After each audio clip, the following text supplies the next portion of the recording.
Hi everybody, it's Rye from Two Guys Who Sort of Know What They're Doing, and today we want to show you a strategy that is a really powerful literacy strategy that is going to get you ready for the next steps. So let's check it out. It's called 3 rounds.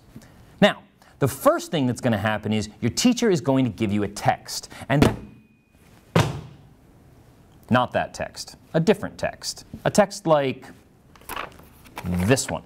I'm going to take this text and I'm going to read it. I'm going to interact with this text in the way that I normally would. Now, at this point, your teacher might give you some questions, or they might just hand you a few questions. Thank you. And now you've got questions, and now you've got a text. So what we can do is interact with this text and look for evidence and look for things that are going to help us answer these 3 questions in just a second in round 1.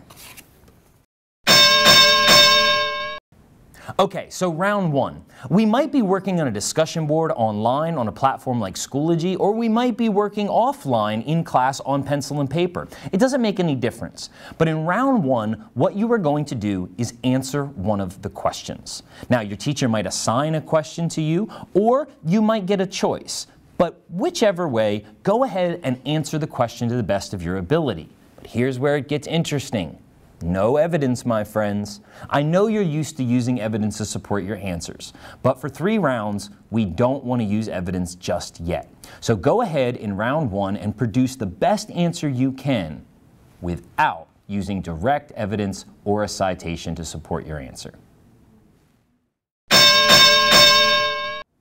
Round 2 is the easy one. Round 2 only takes a few minutes. So now the teacher may have assigned you a new question, or you may have been able to choose. But what you're going to do for round 2 is you're going to respond to a question that is different than the one you answered in round 1. So if in round 1 you answered question A, this time in round 2 you're going to work with question B or question C.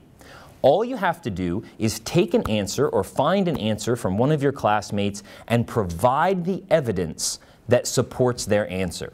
So you're going to go back to the text and you're going to find the piece of evidence, the direct quotation or paraphrase, and hopefully the citation to go with it, that person should have used in round 1 but didn't. And all you're going to do is post or write that piece of evidence and the citation below it. And that's round 2. Nice and easy. Just provide the evidence for round 1. Round 3 is a toughie.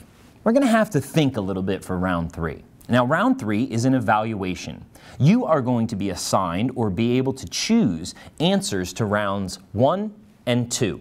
And what you're going to do is look at the relationship between the answer that was given in round 1 and the evidence that was given in round 2. And for round 3, you make an evaluation. Does this evidence support this answer? Is it the best piece of evidence to support that answer? Does it not support the answer? And be sure to give a detailed explanation. By the way, if you want to get extra points and do really good and be a bright shining star, you could provide the evidence the person should have used or improve upon it. But that's just between me and you.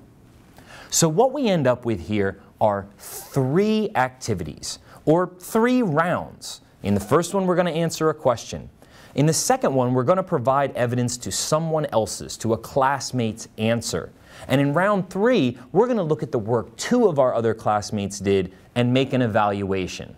Great job. Hey guys, remember, you can do this, and we can help you.